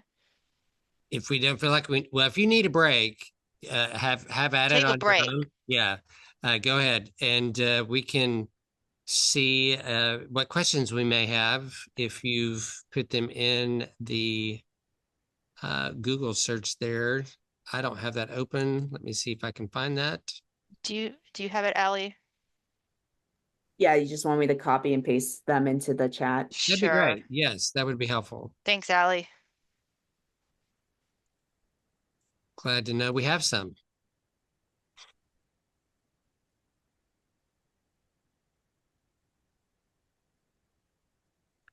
All right, first question. How should this be addressed in a consultation when a minor experiences nightmares, fear, or anxiety disorders related to their beliefs and the way their religion parents are teaching them? Yeah. Yeah, that comes up a lot, I'm sure. And, you know, I'd be like kind of leading with curiosity too, with the parents, and really trying to understand the parents' intention, the parents' fears in this as well. And I wonder what kind of, I'm always like, yes, go to your religious leader, but I'm always kind of scared too, because that can go either way, honestly, right? You know, like Tanisa was mentioning earlier. I'm curious about other people's thoughts on this as well.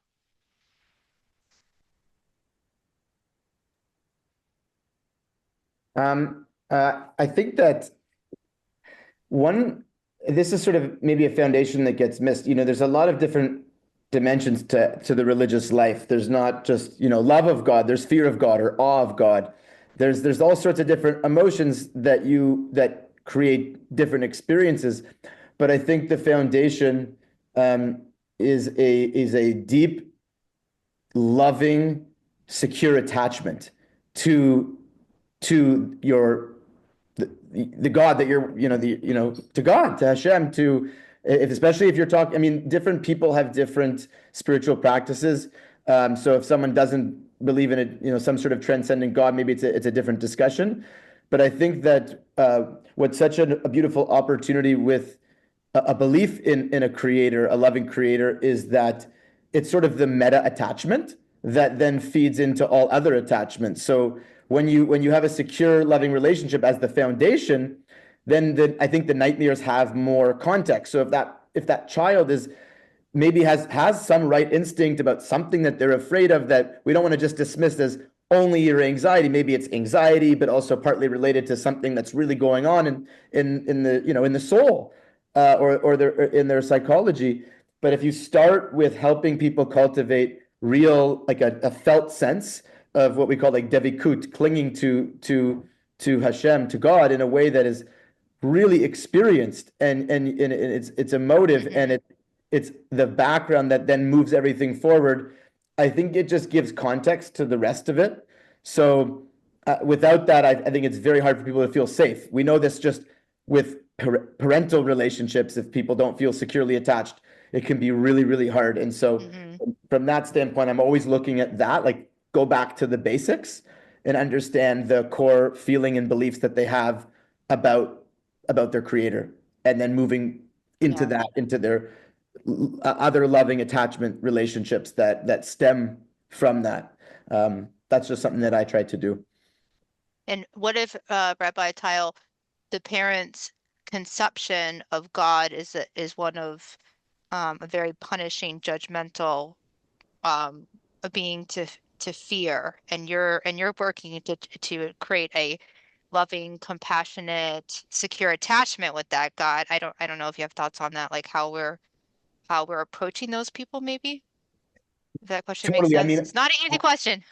no, I first of all, I just want to say that I haven't learned every religion, but I can only speak for my own, and I know Judaism's been a source of wisdom and guidance for other traditions, Christianity, Islam, Western, many, core values in our world.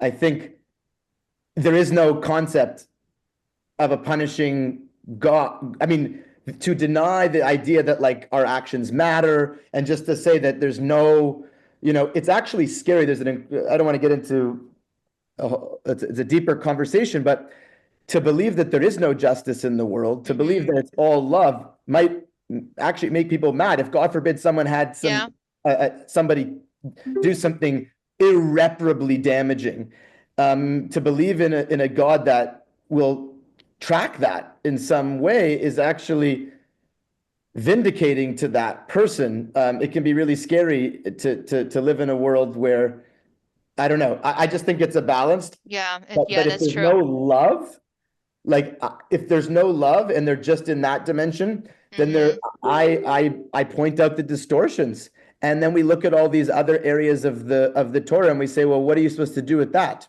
Where do you? It says to infinite love. What are you supposed to? Where's that? How come you don't access that? How can we help you get to that place? Because I think it's a distortion, like, for lack of a better, cognitive distortion, a belief distortion, to believe that God is all punishing and et cetera, et cetera. And I think that when you help them build love, it's so, it just, and not in an abstract way, like really felt sense, really, really core, makes a huge difference. Yeah. This is also, go ahead.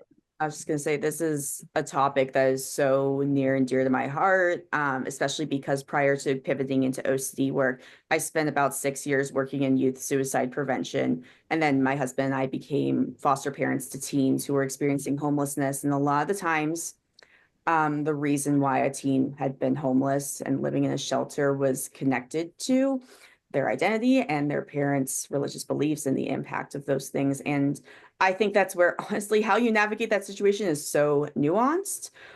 Even honestly, from state to state, it's so nuanced. But ultimately, I think if there is parent willingness to do the work to repair the relationship and really put their child's mental health and wellness first, that's where I'm always looking out at the outcome, right?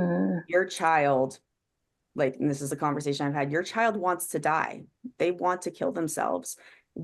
And these are the things that are fueling that right now, right?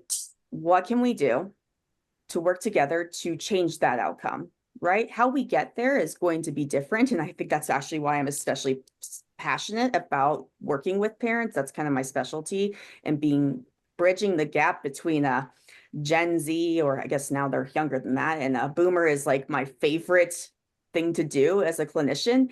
And it's because I can appreciate going into a situation in which how we're going to get there is vastly different off typically between what the parents are saying and the youth are saying, and ultimately where we're landing right now, the outcome right now is death. It's harm. And what can we do, right? Even if we're not going to agree on these different things, and how can we protect your child in the midst of this? And where are you willing to be flexible, even if you don't agree? And I think that's a conversation that ultimately most parents, I would say, most parents are open to, because their child is the most important thing to them. But it's very rare, at least in my experience, it's been very rare that families and parents aren't open to that and aren't willing to practice that flexibility and listen and do whatever they need to do in order to keep their child safe emotionally, mentally, and also physically oftentimes. So we've had a few more questions submitted, so I want to take us to a next. Tanisa, you have something quickly? Yeah, I just wanted to say, like, when it comes to the anxiety about the way the parents raise their kids up in fear, and that's the parents' religious teaching, I just kind of go back to scripture, and maybe some reteaching needs to happen about what that actually means. When parents will say things like, they're supposed to honor me so their days on earth will be long. And that means that's a rule. When I tell them to do this, they need to honor me. If they're not doing that, they're dishonoring me. And so then the kid thinks, well, my wife's going to be cut short because my mom said I'm not honoring her. But I often point to parents, the next verse in Ephesians 6, that tells the fathers and the mothers not to bring your child into wrath against you. So we're both held accountable as parent and child in this relationship. The child is to honor you, but you're supposed to nurture your child and bring them up in the admonition of God. So we have to reframe everything. What does honor actually look like? Are you using, as parents, are you viewing that through a trauma lens of how it's been placed onto you? Are you now just recurring trauma and compounding trauma that you've experienced and you're just passing it along to your child? Or is this an opportunity for you as a parent to learn something as well that can shift the entire dynamic of the family? And I agree with Ali. I think that parent check-ins where I'm having one-on-one conversations with the parents about what's happening, what's working, what's not working. Also family therapy. These are things that I require when I see anyone under the age of 18, and depending on the maturity level of that child and the autonomy of that child, even up to 21, because as a private practitioner, we get to decide, like, these are the things that I've seen as I've worked with individuals in crisis, seeing families 3 times a week sometimes. Coming from that environment, I know that this model works. The whole family has to change so that the homeostasis can change in the family system. You know, that's the Virginia Satir model, that we all have to shift in order for that shift to last. If we think that the child is the only issue here, we'll change the child and the parents will not come along, and we'll stop therapy, and that child will revert right back so that they can fit into the family system and the narrative that's been created. So everybody's got to shift. And so sometimes there's some reteaching that needs to happen. I love that example of also the scripture of like honor your parents, because I can absolutely picture the situation in which you're telling and there's a 19-year-old and their parents are saying to them, oh, you need to honor us according to this scripture, and they're rolling their eyes probably, right? And I think that's where, how can we translate that to be like, yes, and we have the same goal, that you and your parents respect each other, right? Just changing the verbiage. And I think, again, like, what does that mean to honor what a vague, broad concept, and that can mean so many different things. And the parents have a very maybe clear image of what that looks like, and the kid has a very different one. And how can we bridge that gap? Because wanting to have respect within the household sounds like something that everyone can get on board with. How we go about that is going to be probably, they're going to have different takes and different routes. But I love that example too, because I could see where a parent who's really stuck in that black or white thinking, and this is the way you interpret that scripture, and this is what works for me when I was a kid.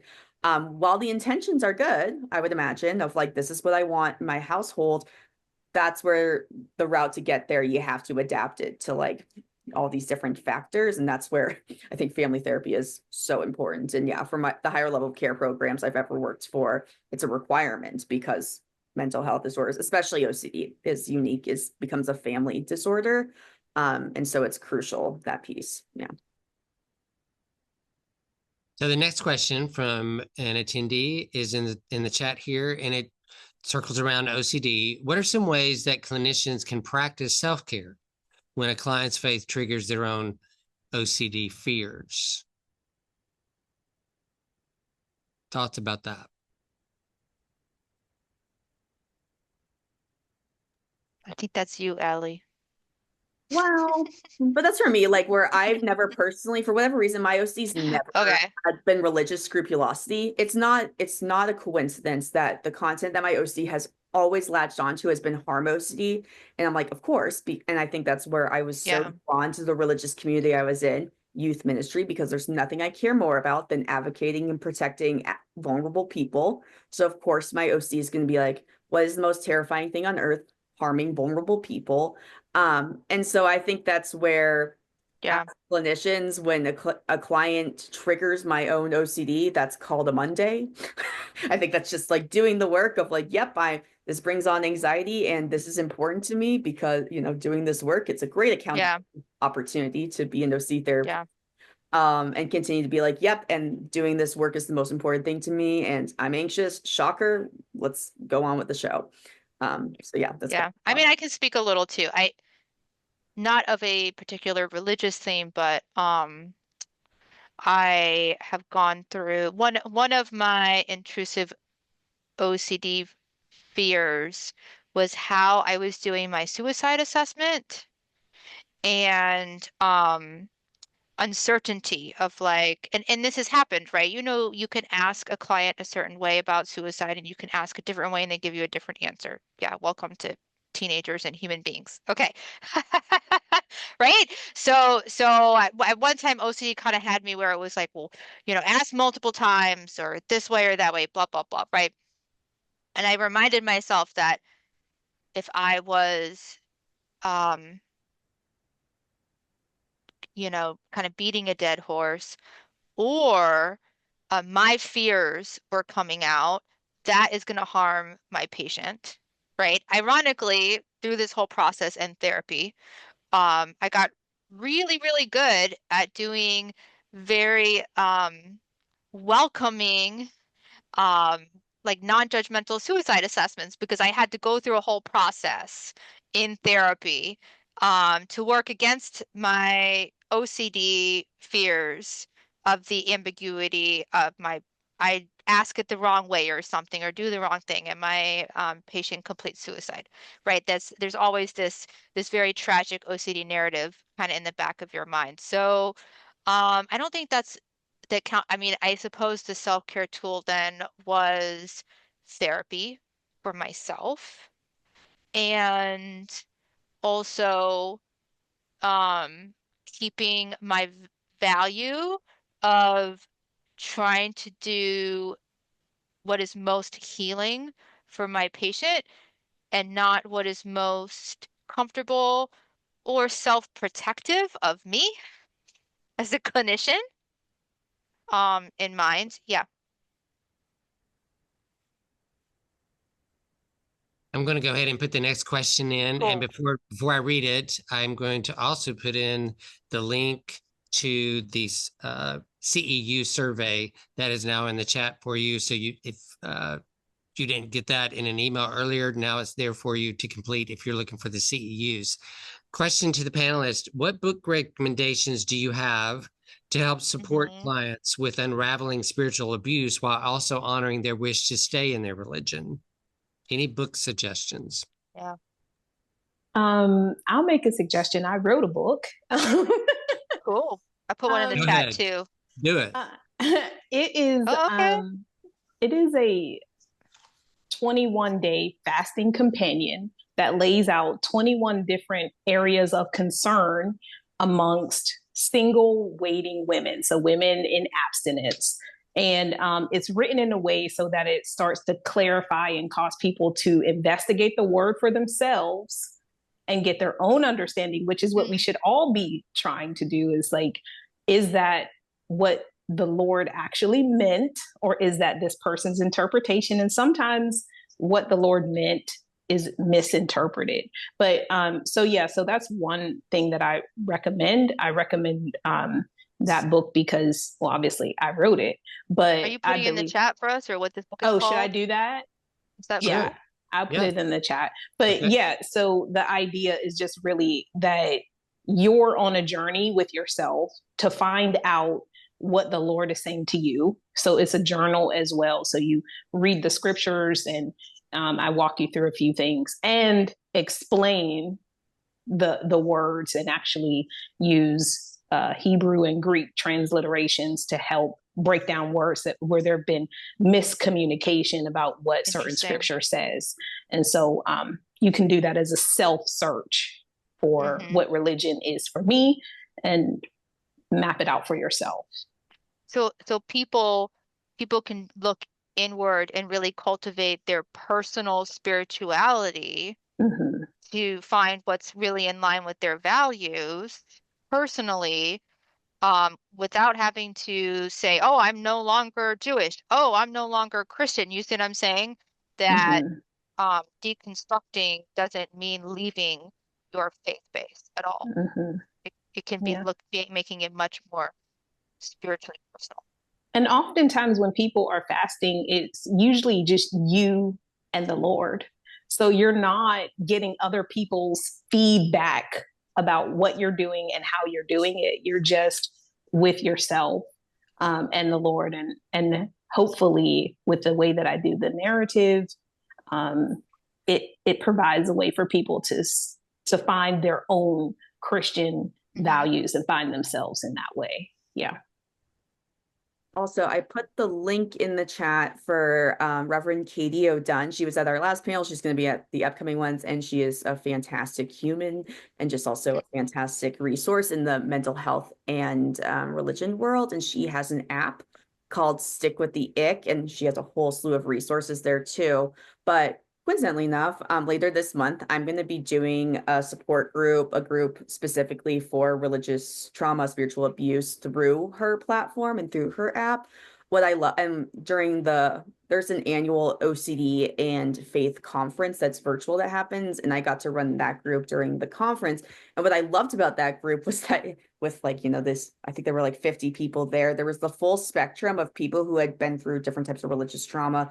And some people were like, I do not want to touch religion with a 10-foot pole, make it as long as possible, actually, the pole. Or on the flip side, like, this is the most important thing to me. And I loved having a group where people had been through these adverse experiences and trauma, and they landed all over the place. I think that was just such an interesting opportunity, because sometimes there's resources only for people who want nothing to do with their faith. Or on the flip side, there's resources for people who are like, I went through this thing but never kind of that mix. And I think it's a important kind of thing or space to have. So she'll have other resources, I'm sure, there too. I second that completely. And I know Allie won't share her own self, so I also recommend looking at everything Allie shares and does as well. Very cool. Thank you, Allie. Well, before we end today, I want to share on the screen the flyer that went out for this event, because at the bottom of it, you see very, very small print, but you see the upcoming remaining dates and presentations for this series. This is, again, the second in 4. So at the bottom, you see the dates of March 27th. The topic that day is sexuality and gender. And then for April 25th, the topic that day is healing religious trauma and deconstruction. So you can be looking for the links to those, the registration for those. And again, join us for this, share it with others. This is open to anybody. It's not just mental health professionals, not just religious leaders. It's for anyone that can help them, who are grappling with these things. So we welcome anyone to attend these. So thanks for joining us today. Any final words, Dr. Greeter, before we sign off? Just much, much gratefulness from my heart for coming together to share vulnerably and openly. I appreciate everyone. Thanks. Thanks to all of our panelists, Tanisa, Uma, and Ali, who are still on the screen. And we will keep you abreast of our next presentation in March. All right. Thanks for coming. Have a good afternoon.